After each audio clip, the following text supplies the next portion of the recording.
Olá, amigos. Agora nós vamos fazer uma análise de experimento da física. E para isso nós vamos observar alguns experimentos em vídeo, né? Será apresentado um vídeo com um experimento a você. E nessa atividade, nós vamos utilizar uma metodologia científica, tá? Ou seja, vamos usar o passo a passo, né? Utilizando de tal forma que nessa atividade, né, você faça uma descrição desse experimento, mas utilizando os fundamentos da física. Ou seja, aquele experimento tem que ser explicado por uma parte da física que você estudou, né? É uma aplicação. Então, observe bem o experimento, veja os detalhes que ele tem e utilize para isso a sua física para explicar. Só que depois do vídeo vem uma explicação como fazer isto formalmente, né? Como introduzir um procedimento científico e como registrá-lo para entregar ao seu professor, ok?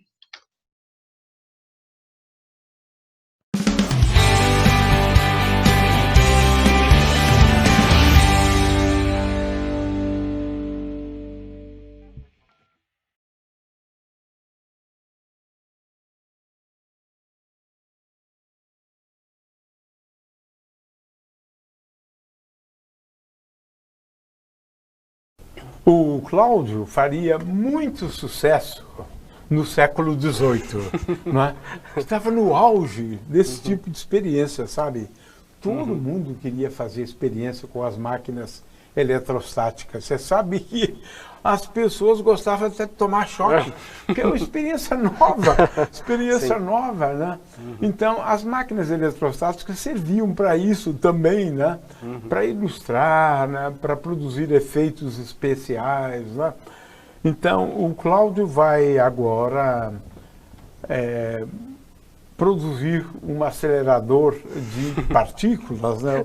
O princípio de funcionamento de um acelerador de partículas. Não é uma partícula elementar, né? A dele é bem grandinha até, mas é uma partícula também, olha ele, tá vendo?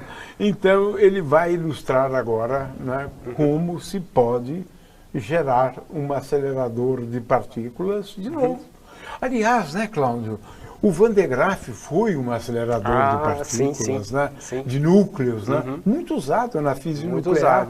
Até os anos 60, aqui no Instituto, você sabe, tínhamos um grande laboratório. E onde a grande estrela era o Van de Graaff. Né? Ok, gigante, então vamos lá. Ok. Bom, então para fazer essa demonstração, né, eu tenho aqui esse recipiente aqui de acrílico. E aqui eu colei papel alumínio, né? Esse papel alumínio de cozinha mesmo, com cola, né? Eu fiz né? Cortei uns pedaços de papel alumínio. Aqui fora, ele está ligado aqui nesse borne. E aqui embaixo, esse X aqui embaixo, está ligado no terra. Ao terra, tá. Sim. Então, sempre eu vou ter aqui o potencial zero, tá, e aqui o potencial alto, que seria o potencial aqui Então, sempre eu vou ter, então, potencial alto, potencial zero, potencial alto, zero. Então, você gera uma diferença de potencial. Resuma isso. Resuma isso. Você precisa, exatamente, né? Para ter movimento. Para ter movimento. E a diferença de potencial vai gerar um campo elétrico. Né? E é esse campo elétrico responsável por acelerar essa partícula, que é o princípio dos grandes aceleradores. E como é que ela vai adquirir carga aí agora? Ah, sim. Esse daqui é uma bolinha de isopor que também está recoberto com papel de alumínio. Tá. Né? Então, ele inicialmente está neutro. Conforme esse lado vai ficando eletrizado, ele vai sendo atraído, né? Porque como um objeto neutro com um objeto carregado, ele vai atrair. Quando ele encosta, ele vai adquirir a mesma carga da bola. Tá, agora ele já está dotado de carga. Ou seja, ele vai ser repelido. Entendi. Né? Ao mesmo tempo que ele é repelido, ele é atraído aqui pelo terra. Certo, né? Pela diferença de potencial. Exatamente. E aqui descarrega, e aqui novamente ele carrega, aqui descarrega e assim por diante. Ah, interessante. Ele vai carregando e descarregando cada vez. Exatamente. Carregando e descarregando. Nossa, bonito isso, hein? Isso. Nossa, e aí é como se fosse uma partícula carregada, dotada de carga, sujeita a um campo elétrico. Né? E é ele que vai forçar a carga a acelerar. Agora, para desviar essa partícula, eu poderia usar um campo magnético, né? Para desviar. Não para realizar trabalho sobre ele, mas para desviar. Bom, é que as partículas não carregam e descarregam, né? É um pouco diferente. Mas isso aqui é bem interessante. Então, bem interessante. Nesse caso, quem está desviando ele é o próprio acrílico, né? São as paredes do acrílico. Okay? Interessante, então, vamos lá. Bonito, gostei. O que nós vamos fazer então é, através desse fio aqui pontiagudo, com um monte de pontinhas, né? Esses cabelinhos aqui, por causa do efeito de pontas, eu vou poder eletrizar por meio da ionização do ar aqui próximo. Né? Então não vai ter nenhum contato. Você não precisa ter um contato, né? Não. Basta aproximar umas pontas, pronto, ele já vai carregar. E aqui desse lado eu vou ligar, né, o terra. Terra aí. Aqui e aqui, então eu tenho um bom terra aqui nessa máquina aqui. Que está ligado aqui na mesa, né, na carcaça aqui da mesa. Bom, então vamos começar a ligar. Olha aí, funciona, que é uma maravilha, hein? Nossa, que beleza, hein? Que beleza. Então, toda carga sujeita a um campo elétrico, ele vai ser forçado, né, a acelerar. Né? Então, a força é igual a carga vezes o campo elétrico. Né? E aí a força é só elétrica, né? Sim, força elétrica, né? Exatamente. Veja que é a Mas mesma... tem dois efeitos, né? Ele se carregar e descarregar também, exatamente, né? Isso. Isso é muito interessante. Tem esse efeito aí. Isso é muito interessante.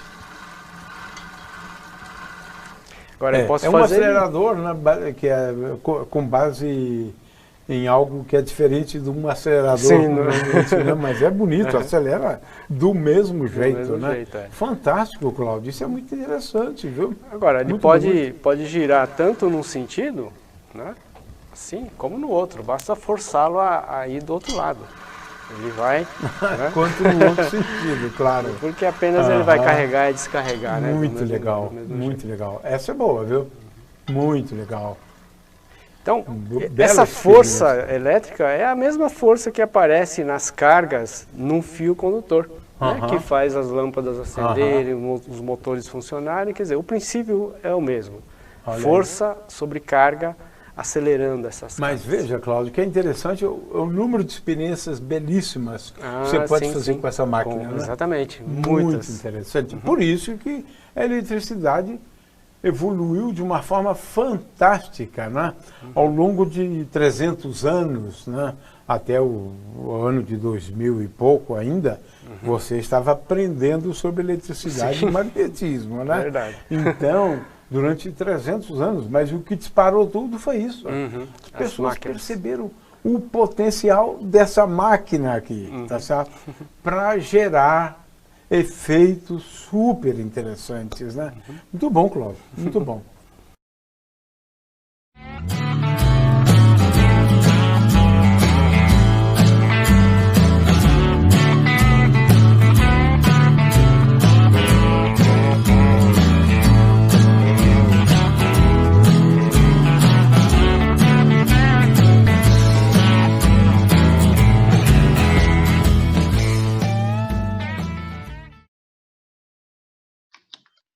E aí você quer fazer essa análise científica de uma maneira mais formal, né? Como faremos isso? Bom, existem várias formas de descrever um experimento.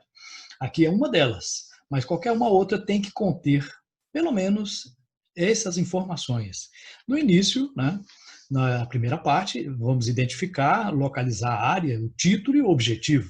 Então, na primeira parte, você tem que identificar-se, né? Então, é o nome do estudante que é responsável por essa descrição, essa análise, né, do experimento científico.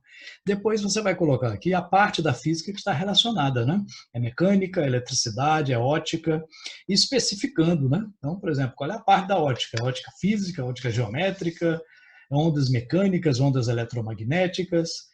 Então é importante ao observar o experimento que você identifique qual é a área específica da física que está sendo analisada.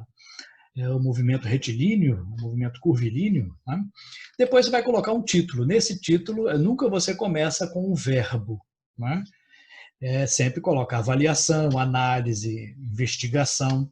Lembrando que em qualquer descrição, análise ou relatório, né, você sempre, nunca coloca na primeira pessoa, né? Eu analisei, eu fiz isso. Não, nunca se coloca. No objetivo, você vai começar com o verbo. Tá? Avaliar, determinar, investigar. Né? Então, título sem verbo, objetivo com verbo. Então, nunca usar a mesma raiz da palavra nos dois. Então, determinação, determinar. Avaliação, avaliar. Não, isso fica um som ruim para descrever, né? Isso denota pobreza de linguagem, né? Que não se deve ter em um relatório científico. Né? Na segunda parte, nós iremos fazer uma representação esquemática e os materiais utilizados. Né?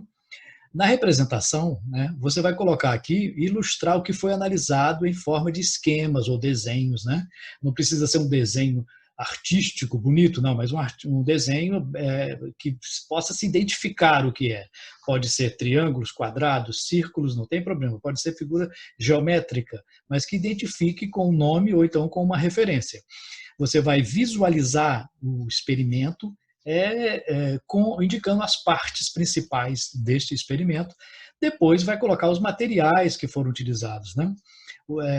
Foi utilizado uma régua para quê? Para isso foi utilizado... Então, a descrição tem que colocar os materiais e como eles foram utilizados ali naquele experimento. Okay?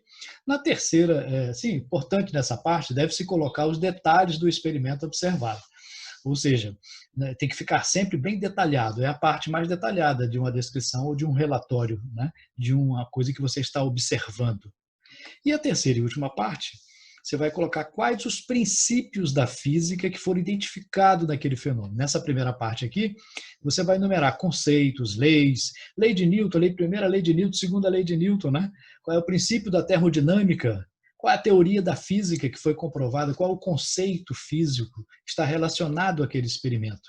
E na última parte você vai fazer uma discussão dos resultados. Né?